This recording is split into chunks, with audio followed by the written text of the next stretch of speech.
Here's the problem I find most people have. They judge themselves through the lens of a moment. They fail at something. They miss the honor club. They don't close that deal they thought they were going to. They embarrass themselves. They flub something. And they think that defines who they are. But I'm telling you right now, you're not defined by who you are. You're defined by who you want to become and the price you're willing to pay to get there.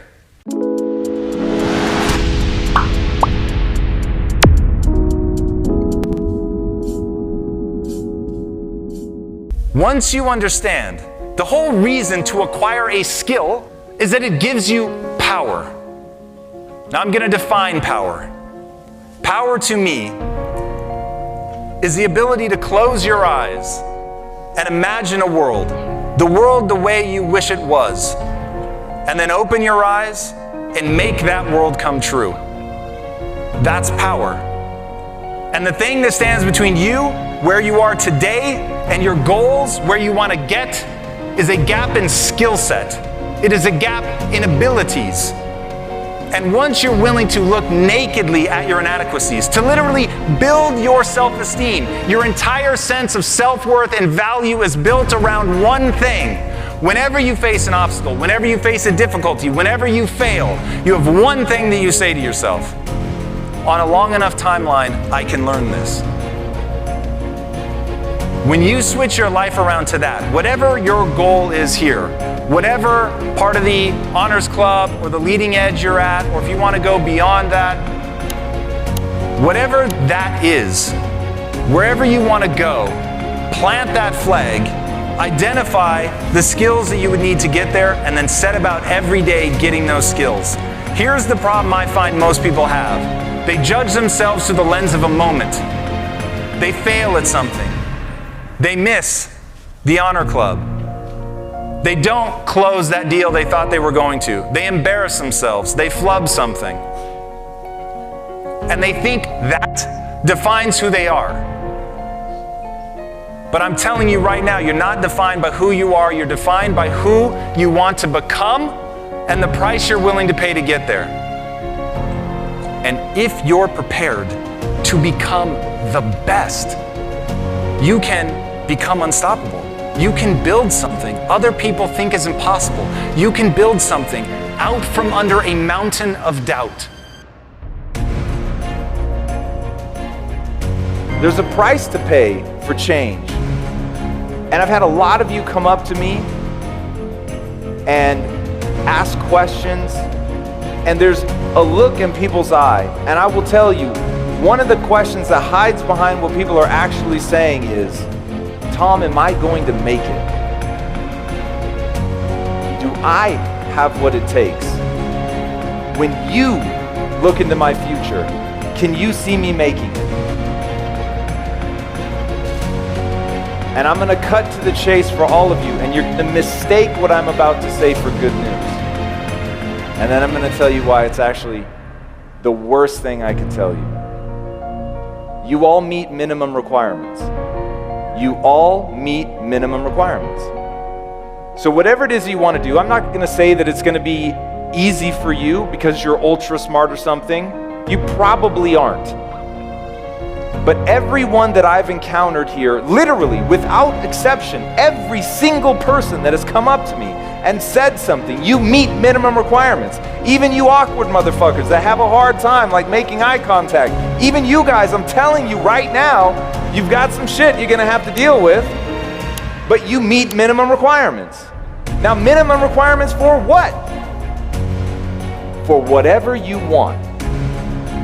Now that sounds great, right? Oh shit, Tom said I can make it. This is amazing. But all I've actually said is now, if you don't make it, it's on you. And that's it. There's nobody else to blame. Everything is your fault. Everything. The good stuff in your life, that's on you. You did that. You either put yourself in a position to deserve it, to be around people that want to help, to take care of you. Luck came by, you were able to capitalize on it, Looks like a bus, another one's coming. But will you have the fare to get on? And maybe that's it. Maybe you just got really lucky.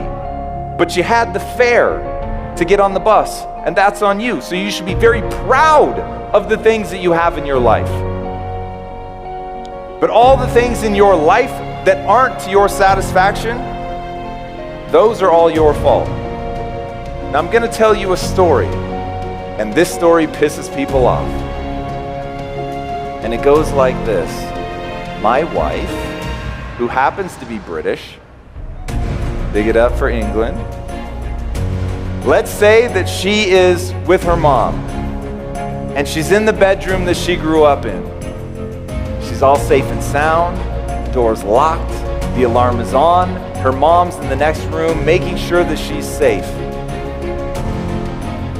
But right then, a meteorite comes screaming through the atmosphere, crashes into her bedroom and kills her. Whose fault is that? Everybody goes to, it's dumb luck, divine providence, it's nobody's fault. How could you blame yourself? Well, let me tell you how I could blame myself. And when you hear the reality of this and you realize that I am in no way, shape, or form being hyperbolic, it actually is my fault. Here's why. I know right now there is an organization that track what are called near-Earth objects. In fact, I'm on the board of the X Prize. One of the prizes that they're trying to raise money for is for this problem, to track all these known objects and to find some way, lasers, planted nuclear explosions, something, to make sure that if something is ever on a collision course for Earth, that we can stop it. Literally, 4 weekends ago, I had a chance to vote for this, to say this should be a prize, and I didn't. So now, not only have I never sent a dime of my money to help, I've never sent an email with encouraging words, I've never called them up to tell them what I think they should do. Now I literally voted against them. So, if a meteorite happens to kill my wife, I don't have anyone to blame but myself. That's so apparently true. Now, I think it's the right decision. I think that putting the time and energy into something that has such a vanishingly slim possibility of actually happening makes no sense. You have to know where to put your energies. All of us have a finite amount of energy. So you at some point have to triage and decide what are the things that I'm going to attack. I'm far more worried about my wife getting into a car.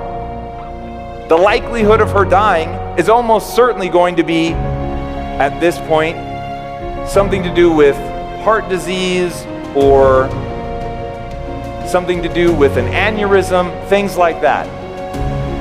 It most certainly isn't going to be a meteorite crashing through the roof and killing her, but if it did, I wouldn't waste time blaming anyone else. Now the key here, I wouldn't beat myself up over it. I would be crestfallen. My wife is my everything. It would be a loss so devastating I don't even want to comprehend it. But I just wouldn't waste time blaming anyone else. Because the reality is, and let this come home, your life is the exact reflection of the choices you have made. Love your life? Great, you've made awesome choices. Hate your life? I'm sorry. That's it. It's not circumstance. It comes down to skill set and choices. What I want you to understand, though, the belief, the only belief that you need to have, that thing that is going to allow you to take that first step, is not to believe that you're capable of what you're trying to build, because we all know you're not. I knew that I wasn't when we started Quest. I knew I wasn't the person that I needed to be. I understood that. It just didn't paralyze me, because I believed one thing. And if you take nothing else from what I say today, burn the following statement into your soul. Humans are the ultimate adaptation machine. That's it. Charles Darwin is often misquoted as saying that it's the strongest of the species that survive. He never said that. What he actually said was, it's not the strongest of the species that survive, nor the most intelligent, but rather the most adaptive to change. We're the apex predator for a reason, because unlike any other animal, we have the ability to go in any direction we want. And I will make you guys one promise right here today. The game you're playing, please listen to this, so that you don't end up wasting years of your life like I did mine. The game that you're playing is not success. The game that you're playing is not money. The game that you're playing is brain chemistry. It's about fulfillment. The only thing ultimately that's ever going to matter in your life is how you feel about yourself when you're by yourself. The things you say to yourself quietly in your mind when no one else is around, that's what matters. And becoming somebody that you're proud of, in whatever way you define that, is completely open to you. Humans are the ultimate adaptation machine. We can grow in any direction. It is what we are designed to do. This one animal, this human animal, is designed to respond. We don't come pre-programmed. We come ready to adapt. We come ready to change. We come ready to grow. And once you know that that is the nature of being a human, that that is the beautiful gift of this life, is to see how much you can grow in whatever direction you want, towards whatever end you want. But the gift that you have been given is the ability to change. So if you don't like who you are today, that's okay. It doesn't matter who you are today. It only matters who you want to become and the price you're willing to pay to get there.